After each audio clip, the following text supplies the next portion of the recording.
as I said, in our minds, Brady's are supposed to live forever, and they will through reruns of the stories we're going to hear tonight from the people who knew her best.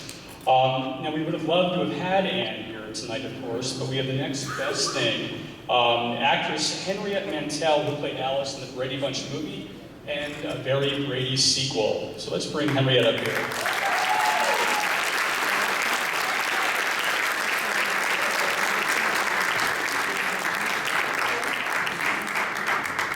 Thank you. So, I'm honored to have played Alice, and when they asked me to say something tonight, I wrote this the morning that she passed away, yahoo.com. I'm a writer now, really, more than an actress. And this guy from yahoo.com got my number. He calls me up and he says, "Hey, I want to talk to you about me and Alice."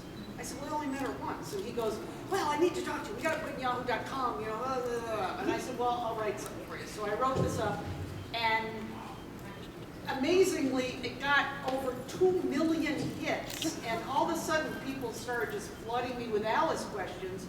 But this essay that I wrote about her kind of sums up the way I felt about her and my experience with her, so I'd like to read it to you.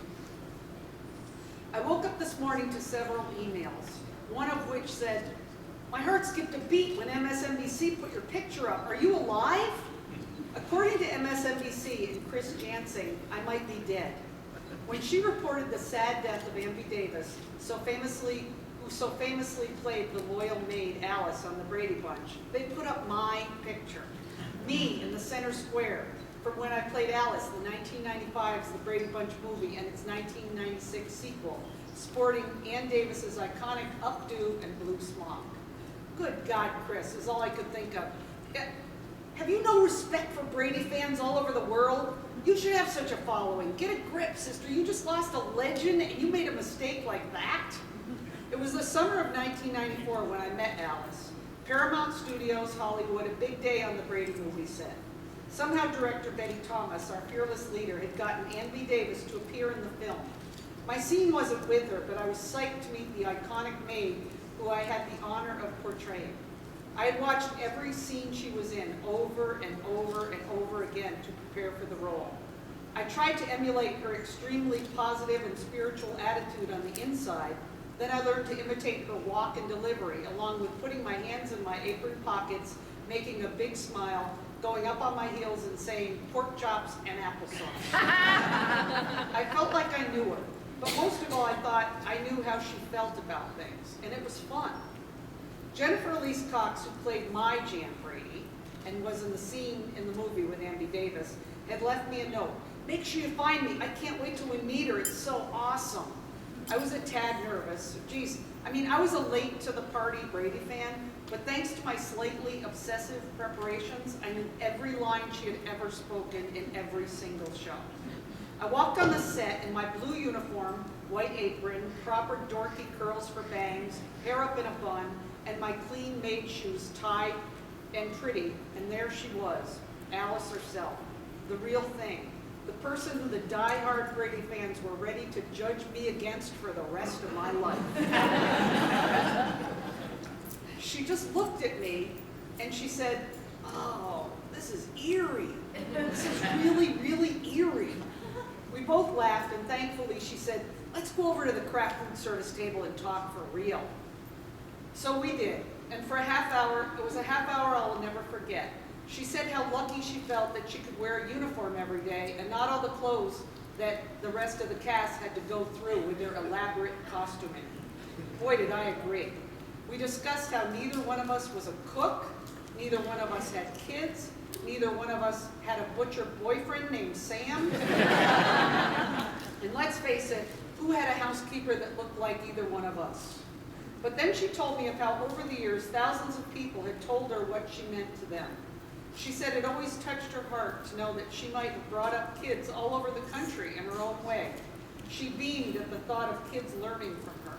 I prayed I could do the character of Alice justice, and with it, keep the deep sense of humor that we both had in common. Before it was time for my scene, before it was time for her scene, and she was ready to leave, I had to ask her one question that I felt was an underlying premise to the series and yet was never addressed really directly. So, Jan was your favorite, right? She just laughed and with that twinkle in her eye went up on her heels and said, "I'll never tell." But I knew that she was because after all, we were both Alice.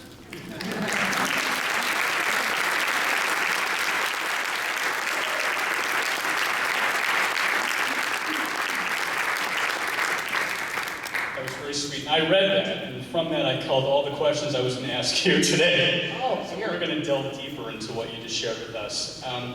Henriette, first of all, tell me, when did you first get approached about playing Alice? Had you played her on stage? Had you done No, I really hate to admit this to people, but I had never even seen an episode of the Brady Bunch growing up. We didn't have a TV, you know, I grew up somewhere, I don't know. Anyway, so Betty Thomas, who directed the first movie, had directed me in another television show called She TV, which was a short-lived comedy show.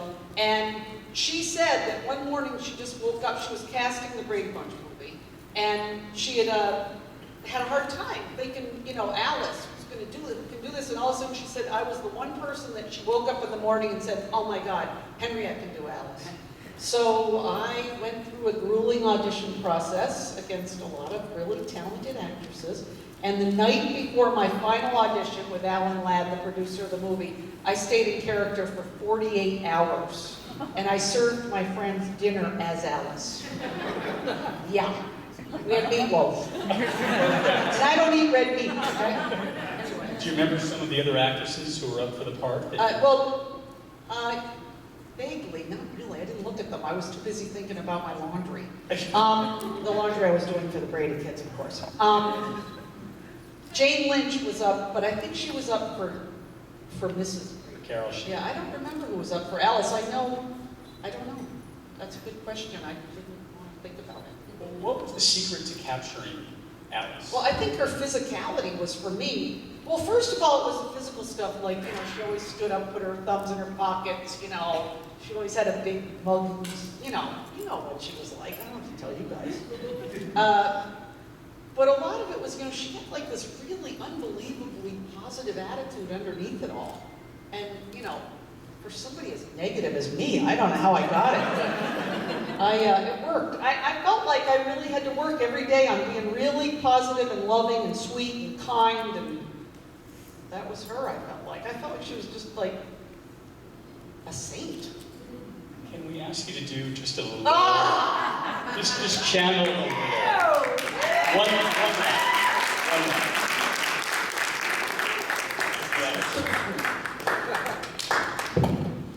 Yeah, don't judge me, guys, all right? You got the apron on, right? She always used to go like this, right?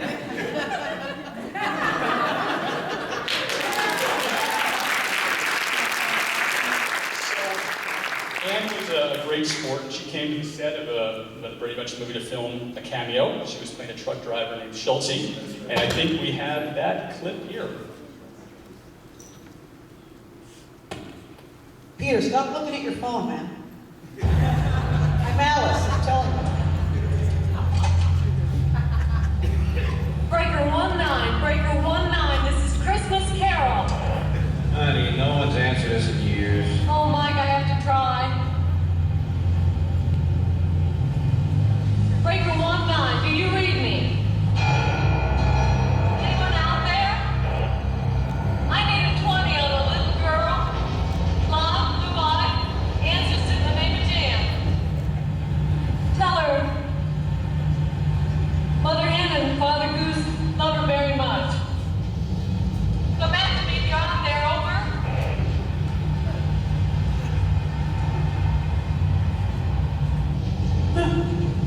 Sounds like some family misses somebody they love very much. I don't have a family. You know, sometimes I'm driving a graveyard shift in the middle of nowhere, and I can't help thinking what might have been if I take a different road, married young, had a family, 3 boys, 3 girls.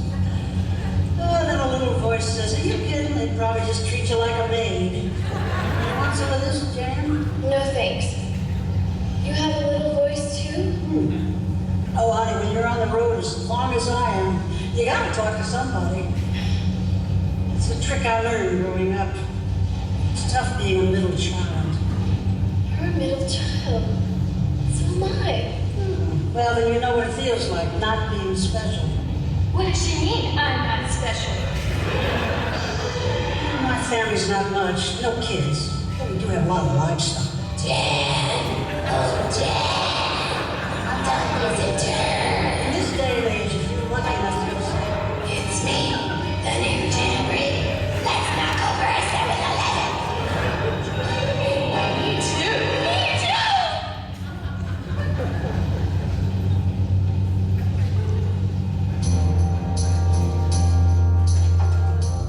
Mom? Dad? Hi, I'm back. Marsha? Cindy? Are you up there? Greg? Peter? Bobby?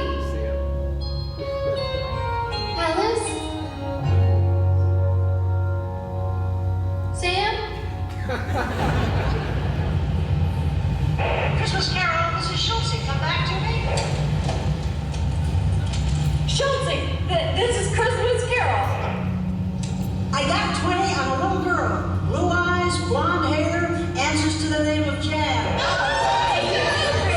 just dropped her off at 4222 Clinton Way. Thank you, Schultze, thank you, and God bless. Over. That's a big 10-4.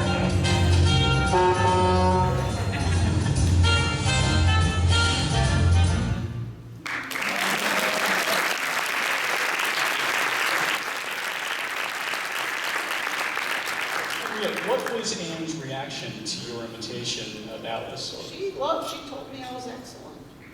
That did you was ask nice her any of her. advice about how to do it? No, I kind of just observed her. I mean, I wish I had met her before I was preparing for the role, because once I met her, I really got it, you know? She was so kind.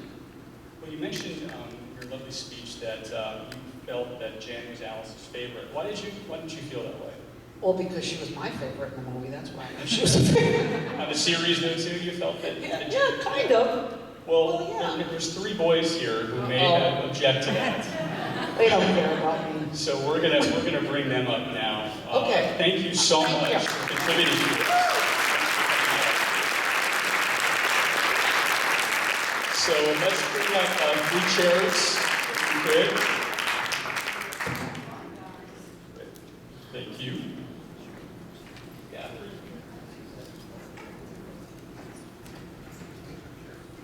No, it's the 3 boys.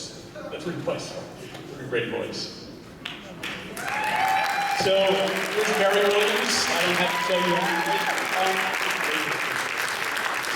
Christopher Knight here, and Michael Lookinland, or Bobby.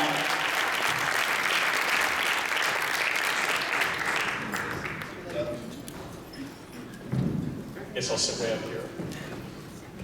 So first of all, thank you so much for coming. Thank you for coming down and doing this. Well, I want to thank everybody here for coming.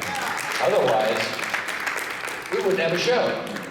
But actually, the first thing I'd like to do is to thank Henriette for coming up and representing Andrew Davis so well. Thank you, Henriette, very much. Guys, when was the last time you each had a chance to speak with Anne? Thanks.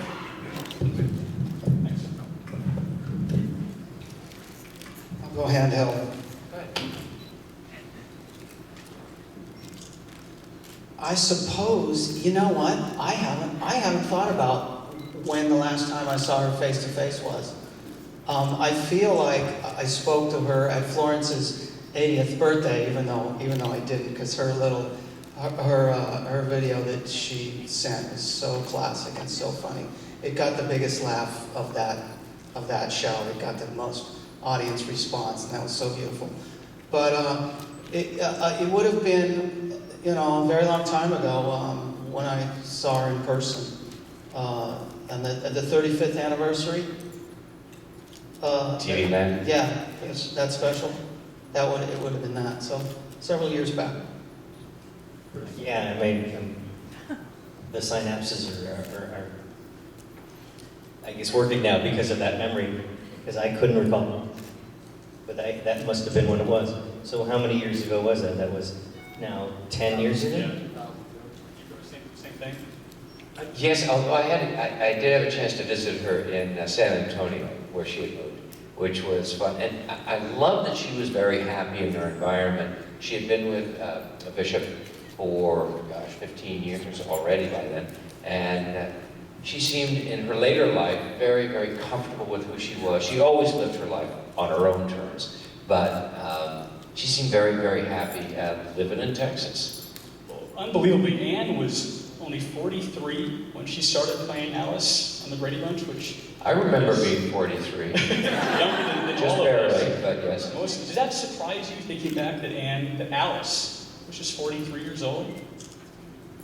Well, it surprises us that we're still here talking about it 45 years later. Well, I guess she always seemed so much older when I was watching. She was playing older, I think.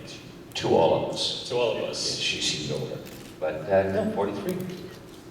Well, When you're 9 years old, a 20-year-old seems like they're 100. I had to think back. What is your favorite Alice scene, a scene that you did with Anne?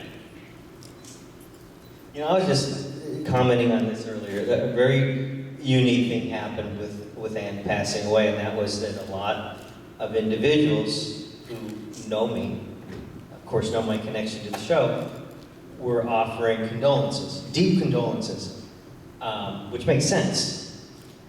But I had to realize at that moment that I didn't know Anne. I mean, I might have worked with Anne, but my relationship, most of my time with Anne was, as Mike said, as a child to an adult.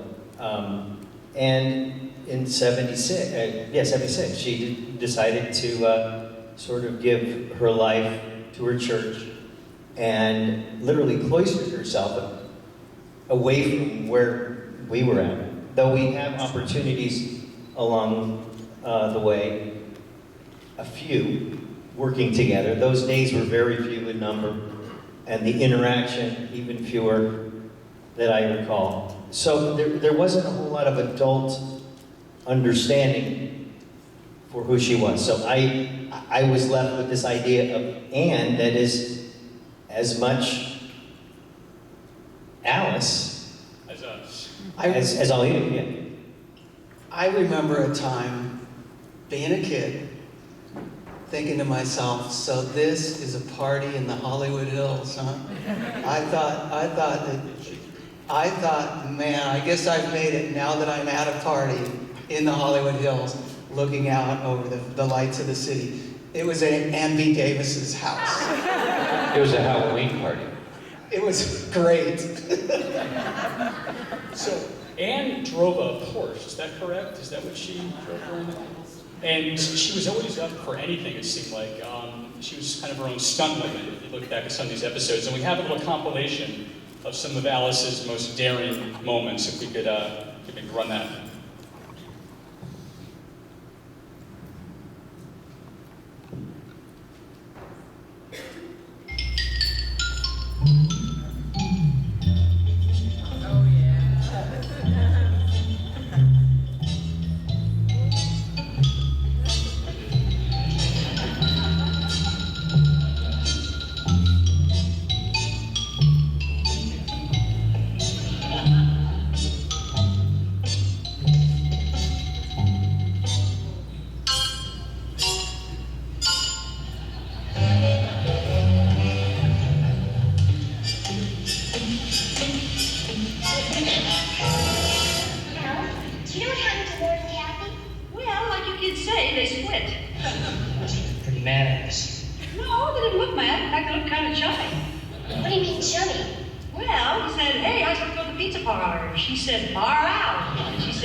We still have to apologize. Let's go down to the pizza party. All right.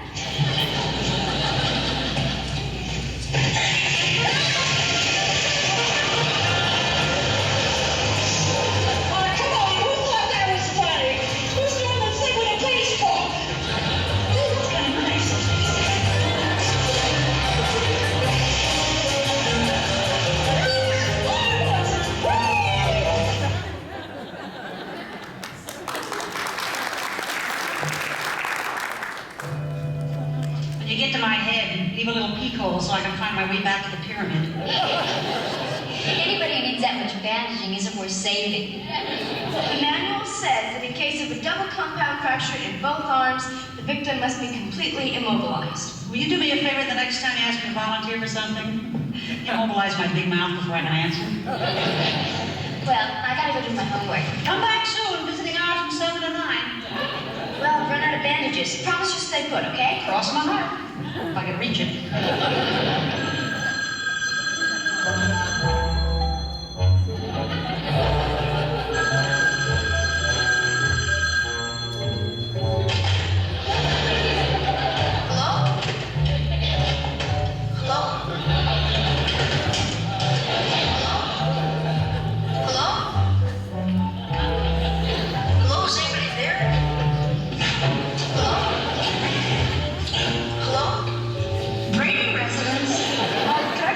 Bobby? Hold the phone. Bobby! Telephone! Is it Joe? What are you doing down there, Alice? Hit and run Florence Nightingale. Hello, this is Bobby Brady speaking. Hello, this is Eric. I just heard on the radio that Joe Namath got in town today. Has he called you yet? No, but I got a call in for him. Be sure to let us know when we get to meet him. Oh, sure. But listen, Joe might be trying to call me right now. I better get off the phone. Bye. Cheers. Bobby! Help me up! No, I don't think I can lift you, Alice. Well, don't lift me, unwrap me.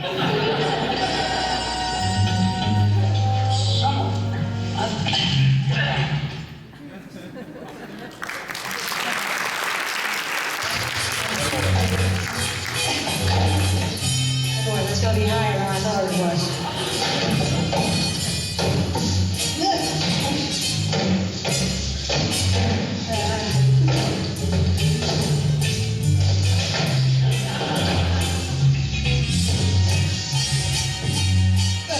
Give me a little push or something. All right? What's next? Crouch. Crouch. More deep in. Right. Lean forward. Pulse ready? Head up. Go!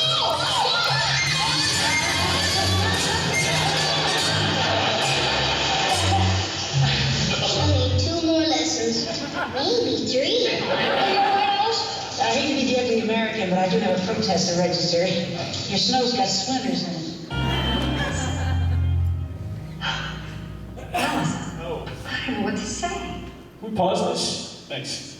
So, it seems like you, Schwartz, put her through hell in a fun way. Was she always game for these stunts? Do you remember her? You'd have to ask Lloyd. I'm sure he's going to be able to comment on that, but I bet that she was. You know, first impressions are so important when you're meeting someone, especially someone that you regard and respect. And I grew up watching the Bob Cummings show, and I knew that when she was hired and brought on to the Brady Bunch, she was already a celebrity, and she'd won 2 Emmy Awards.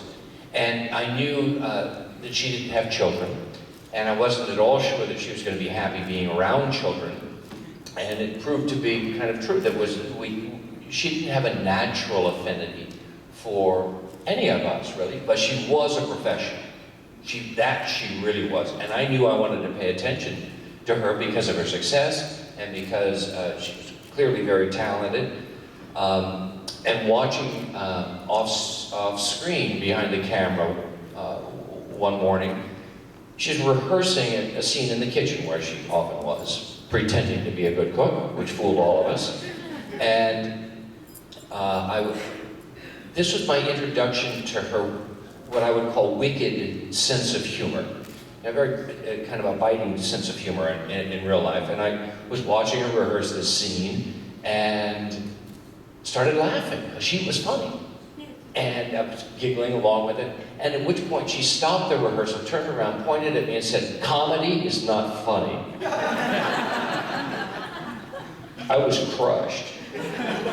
I thought I, in some way, had blown any chance of having a good relationship with her. And later that afternoon asked her, "Excuse me, Miss Davis, 14 years old, what did you mean when you said that comedy wasn't funny?" She said, "I was just messing with you."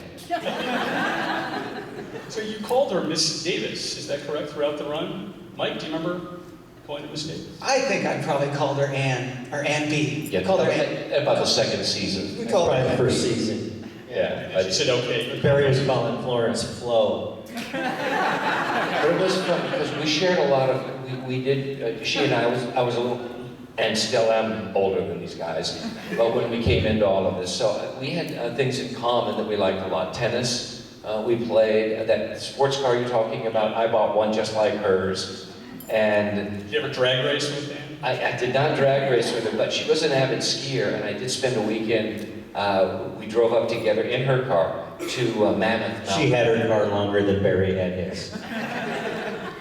Oh, well, I had two of those. I only crashed one of them. Remember the Band-Aid on the lip? Yeah. That was from a head-on collision. Anyway, we spent a weekend in Mammoth. Just the two of you? The two of us went up there, went skiing, and had a great time, but there weren't the same rumors going on about us as there were with Florence. Florence. Yeah. Is there anything But it was a great you week. admit anything right now for the first time? Something happened on top of the slope? That, Oh yeah, we were recognized, sure. Spread that one out. Yeah, go ahead. Okay, one more clip before Good we luck. bring up the Schwartz duo. This was a clip that was really uncharacteristic for the Bradys. You guys were always loving to Alice, but there was one episode where y'all turned on her in a really dark way. So let's watch that. Well, my Uncle Winston called me last night, and I wanted to tell you right then and there, but I just couldn't. Yeah, I could tell you were upset about something. You see, my Uncle Winston has this very nice dress shop. But 2 days ago, the woman that runs it for him just up and eloped. I'd be taking over for her. Oh, yeah, that really sounds like a very good job, Alice. I got quite a bit of money, and eventually I'd be partner. It's really a terrific opportunity. Well, you know we'd never stand in your way. Of course, it's not just the money. I mean, it's family. My Uncle Winston, you know. Oh, Alice, of course I know. You're like a member of our family. We all love you very much. I love all of you, too. I promised I'd leave right away. Well, Alice, what am I going to tell the children? They'll be heartbroken. Couldn't you just stay till they come home from school and say goodbye? I'll write him a letter. Give him a call. I really better get packed if I'm not going to miss that plane. Alice? Could I give you a hand?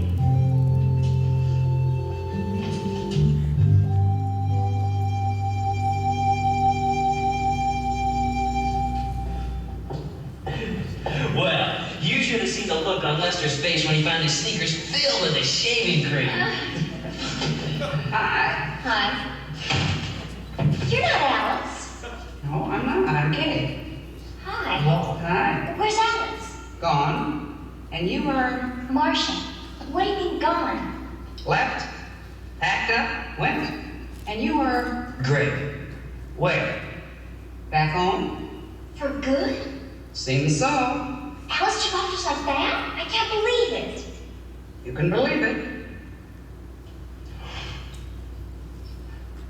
Thanks. Well, she came back. She came back. Do you remember? Was there ever any doubt? There was a scene with you and Susan, Mike, where you had to be particularly cruel and say, remember when we used to like Alice? Do you have any memory of how dark the Bradys turned in that week and how cruel? Yes, but always keeping in mind that at the end of 22 minutes, everything is completely back to normal again. Thanks to the Schwartz family. Exactly. Thanks to Sherwood, to Lloyd, and Hope. So let's get two more chairs up here and bring two very important folks on the stage. We lost Lloyd Schwartz recently, but his two children, who took over the show, are here. Lloyd and Hope Schwartz.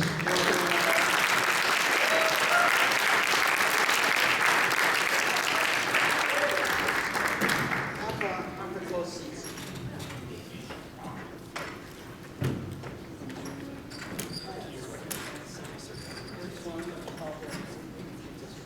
Now you might not recognize Hope until you see this. That's her. My girlfriend. Is that a frog reference? That was a frog. Peeing frog. We'll talk about that tomorrow. We're going to do another panel tomorrow and talk about that scene. Lloyd, was there a story of how Alice got her last name? Do you remember that? Oh, yeah. Alice didn't have a last name. And then we were doing a scene, and the mailman came in and said, I've got a letter for Alice. And he said, I can't just say I have a letter for Alice. What's her last name? So I said, her last name is Nelson. And that's the whole story. No, actually, no, the reason is there's a lot of little, we'll fill in on some little trivia kind of thing. My dad, Sherwood, had done a show called Ozzie and Harriet, and their last name was Nelson. And I saw, as a little salute to that, I said her name was Nelson. So she got the name Nelson. Anne lived outside of Hollywood. She seemed retired, but she always came back to do your reunions. Why? When she was living this private life and really was over the glitz. We were extremely close all the time, even when she moved away. And she wouldn't do anything in entertainment unless it was for us. And that's why. She came back because she loved being part of Alice and part of the Bradys. She would always call me and say, I got this offer or that offer, do I think she should do it? Even on the feature film, because she wasn't sure, because it was kind of a little bit of at least a PG-13 movie, and her mind was in a different place. And she asked whether she thought she should do it. And I said, yeah, because I produced the movie and I wanted her to do it. Actually, I thought it was just fine for her to do that. And that was her connection with the business after she moved there. How well did you get to know Anne? Was she like an aunt to you? Can I interrupt for just a second? I know that you're familiar with the three of us, and Susan will be here tomorrow again. She's doing a TV show. You may not be as familiar with Lloyd Schwartz and his sister Hope. And you saw Hope on the show a couple of times, and even you made an appearance or two. But Lloyd had an entire arc in his career with our show. He started off as a dialogue coach, so he coached us with our lines and how to say them and what would make sense and how to get the greatest punch out of them. And then he started moving up the ranks. He excelled at that. And eventually he was helping to write, but he also became an associate producer and then ultimately producer of the Brady Bunch. And his relationship was the closest personal relationship to Ambi Davis of all of us. They maintained their friendship throughout her life, well beyond the Brady Bunch. Knew her intimately well, hired her for movies, and was an integral part of the Brady Bunch television show as we'd watch it. And of course, his father created it and supervised the whole thing, but a lot of the work and the creative work fell to Lloyd. And much of the trivia, like where we live and and what the last names were, the middle names were, or where we were going, and even a role or two in Cincinnati's Kings Island, right? Didn't you? Weren't you one of the? Well, he was in a bear suit or something. But anyway, I just wanted to make sure that you understood that he really, of all of us, would be an authority on Ambi and a substantial part of the Brady Bunch. Absolutely, thank you.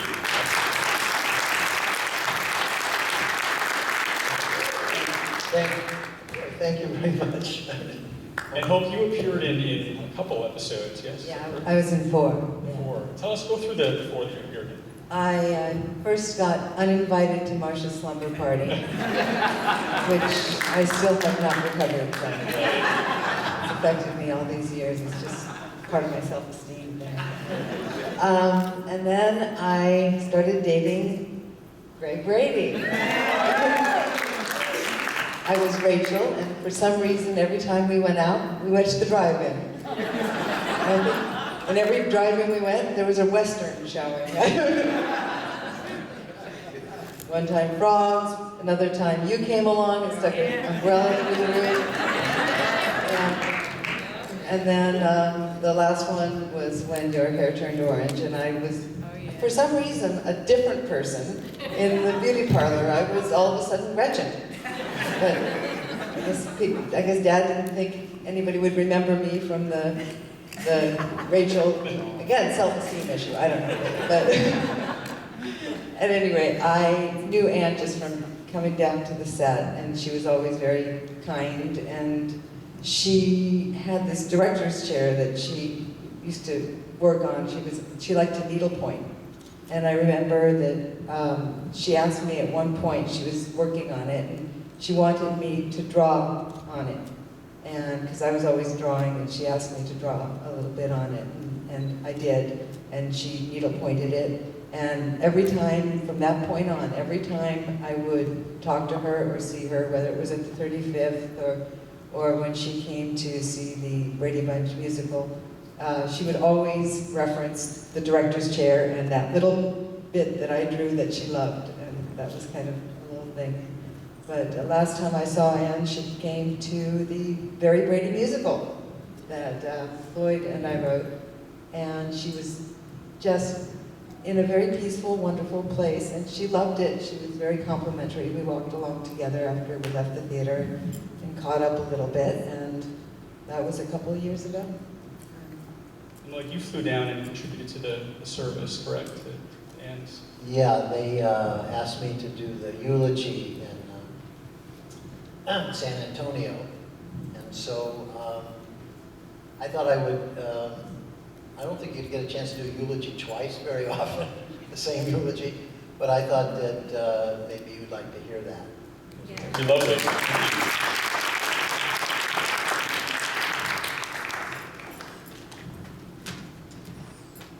Glasses on. Didn't used to have glasses when we did the original Brady Bunch, but is this going to work here? Is this... Oh, very well.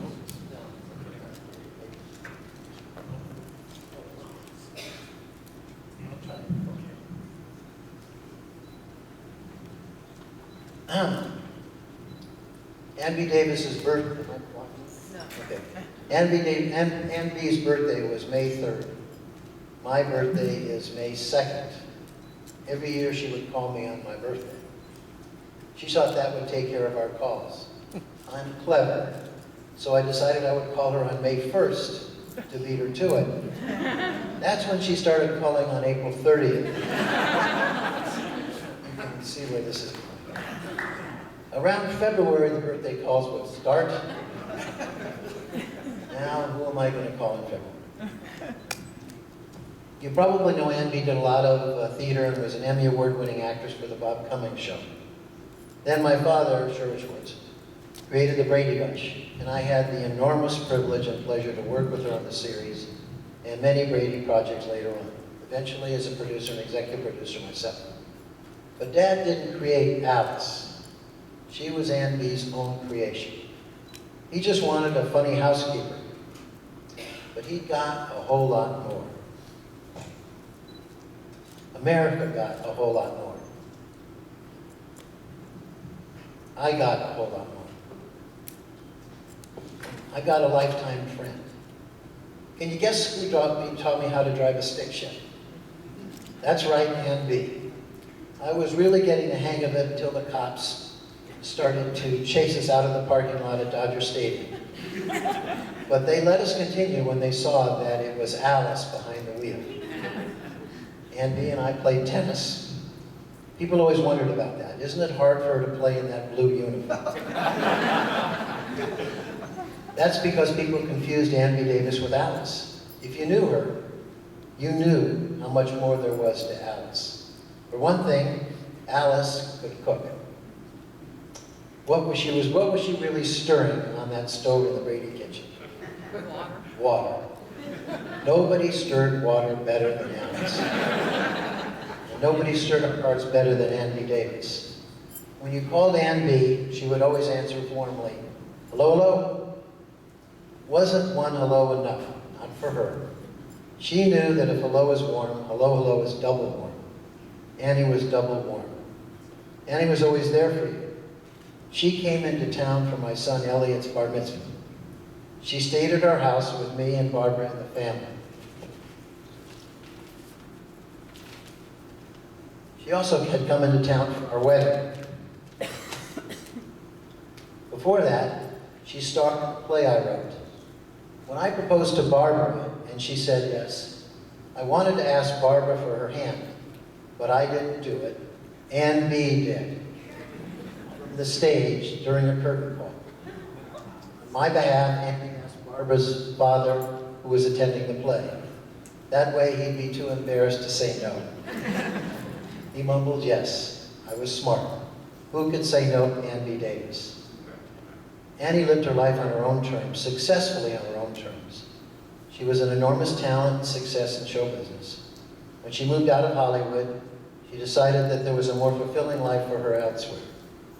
We talked about it. She was very clear. At that point in her life, doing the Lord's work was more important to her. He would ask me about it. She's living where? She's doing what?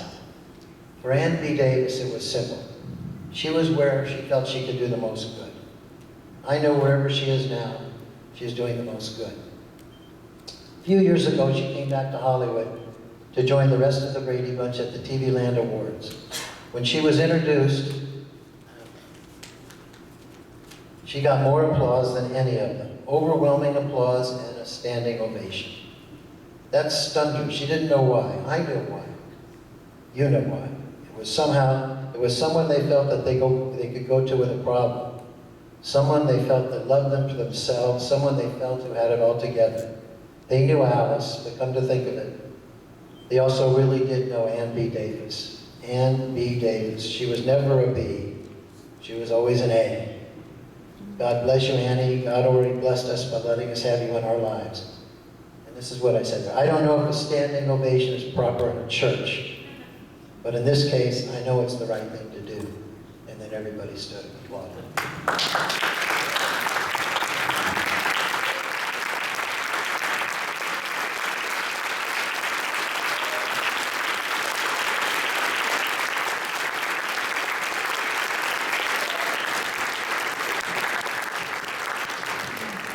That is just wonderful, and I know she would appreciate that, because you all love Alice. Thank you.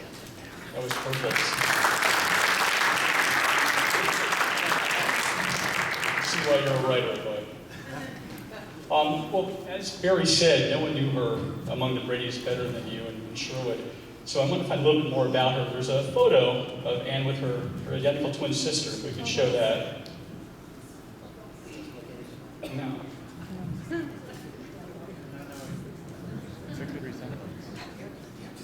Well, as we're... I said that doesn't look anything like her. Yeah. There. That's Ann either on the left or the right.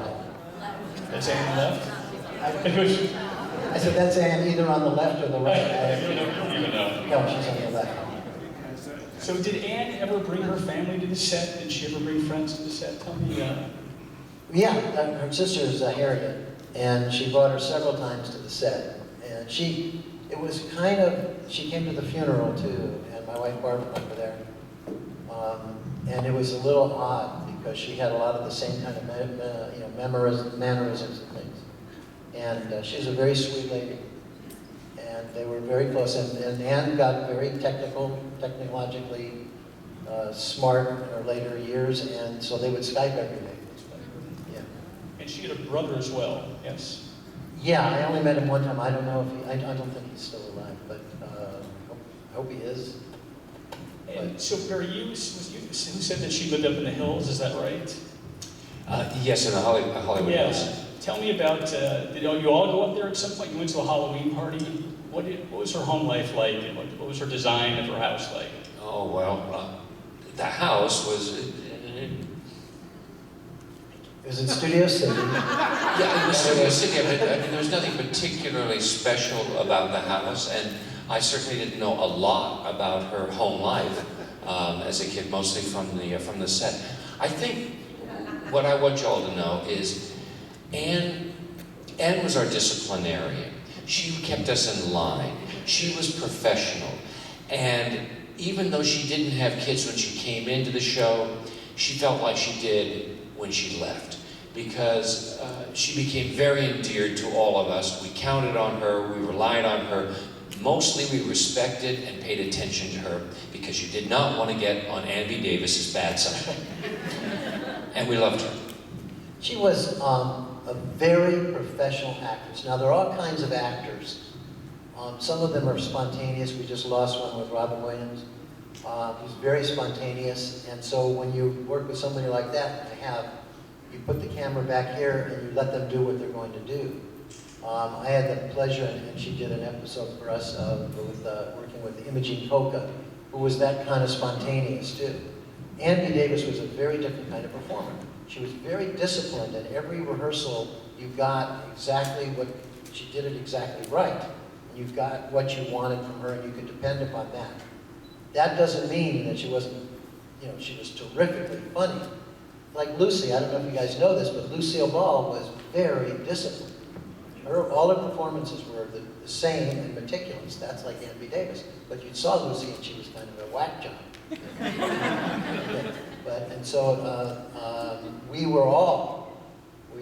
She was very studied. I think she went to Northwestern, got a degree there in theater, and really knew what she was about. And so then when Barry's talking about a disciplinarian, she was disciplinarian because show business was a profession to her.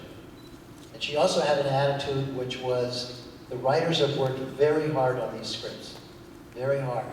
And this is when, if it's like not quite there, this is when you need a real, they need me to make it and put it over the top.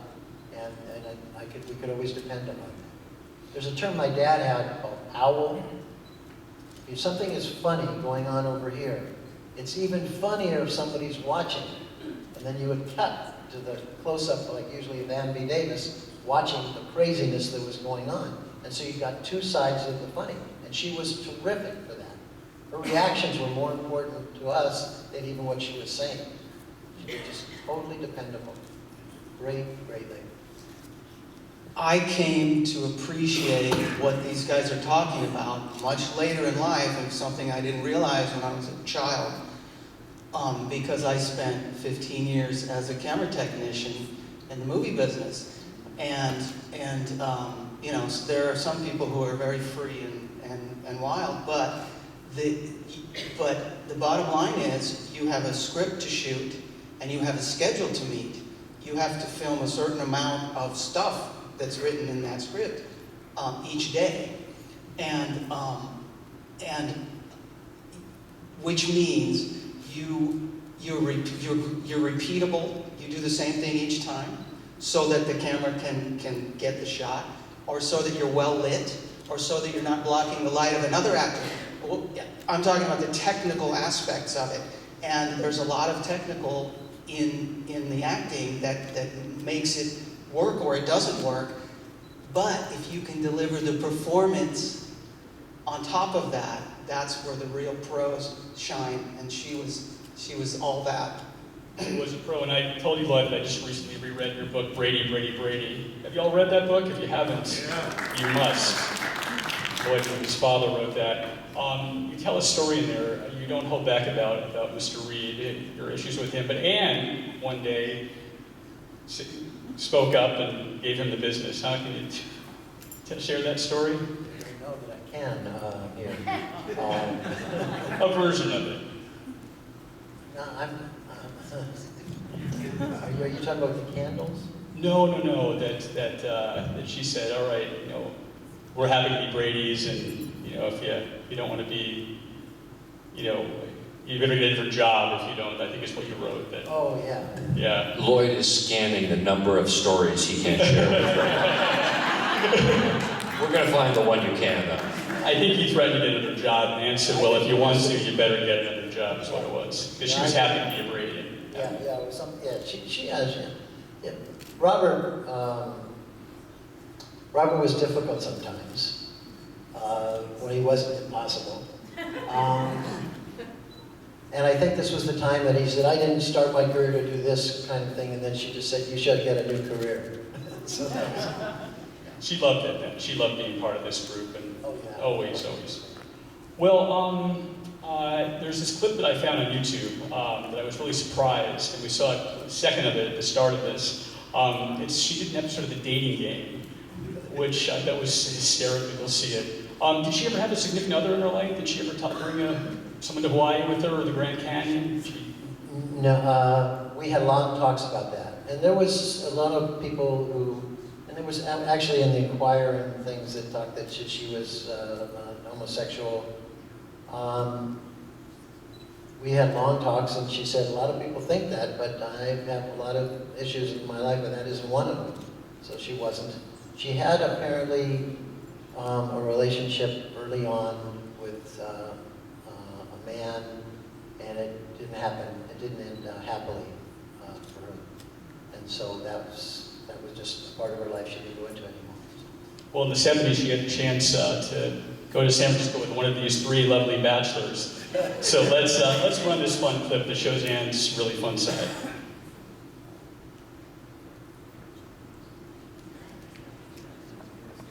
And here they are. Welcome, fellas, good luck. As an engineer, Bachelor number 1 likes to turn his talents to the building and sailing of catamarans. He enjoys life and sailing, skiing, and dancing. Born in Miami, Florida, his name is Hal Sile. Hal, welcome.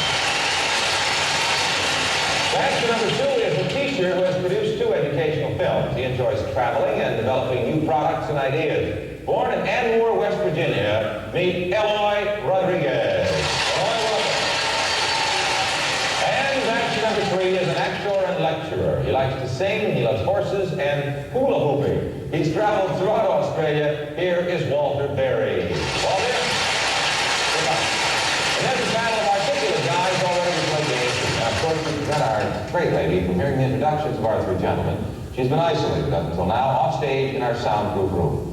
I would like you to meet her right now. You first knew her as Chelsea on the Bob Running Show, but now the Brady Bunch is about her as their long-suffering and endearing housekeeper, Alice. Aside from television, Broadway, summer stock, feature films, her garden keeps her busy, and we're delighted to welcome to the Dating Game, Anne B. Davis. Hi, Anne. How are you? Yes.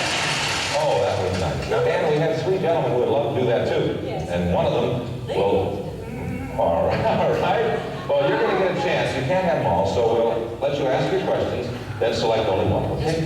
One. Then we'll start with a hello and see how they sound. Today, number 1, would you please say good afternoon to Anne?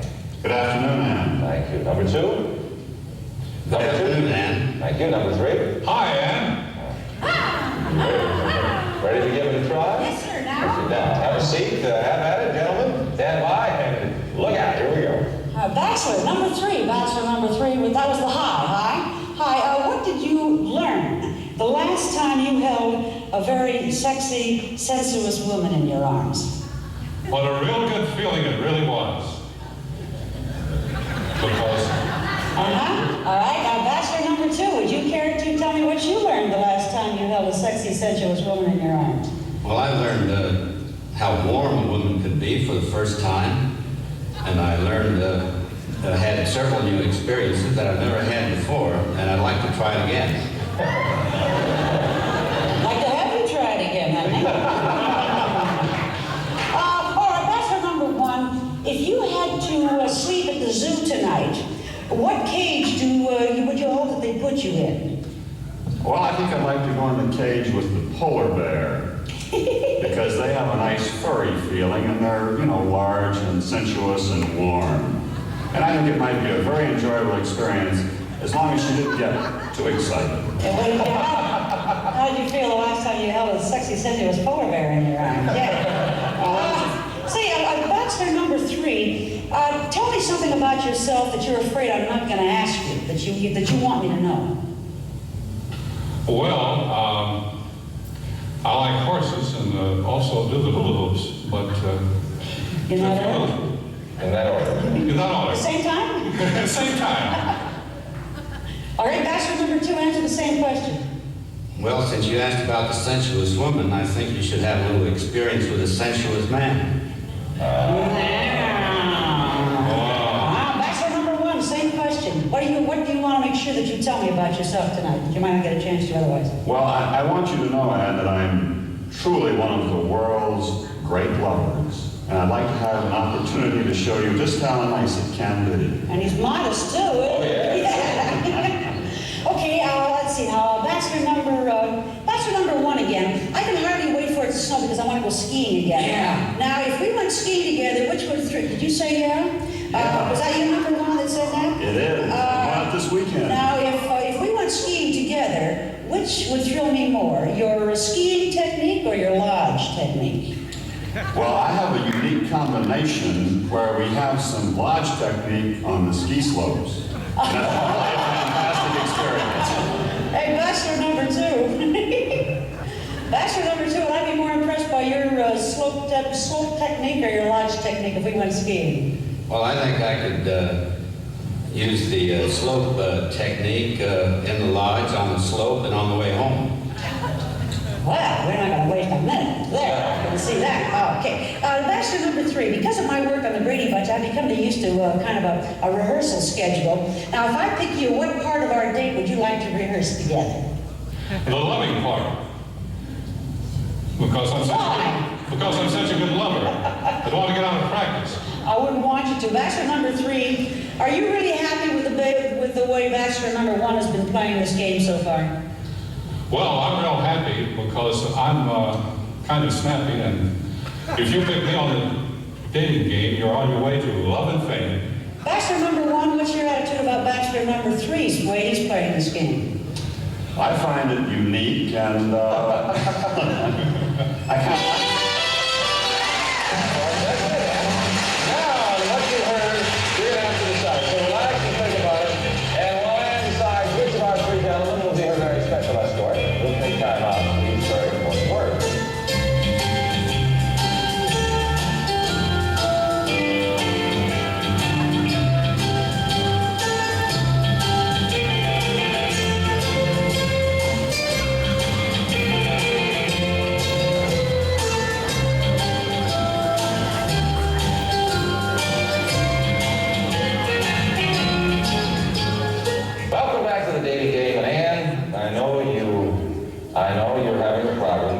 You can only select one. You're looking pensive. Which one will it be? Will it be Bachelor number one, Bachelor number two, or Bachelor number three, Anne? I must say it's a very difficult choice because they all struck me as sounding awfully nice gentlemen. They really did. But since I've got to make a decision, I do have to make a decision. You must. Since I must make a decision, I'm going to pick Bachelor number one.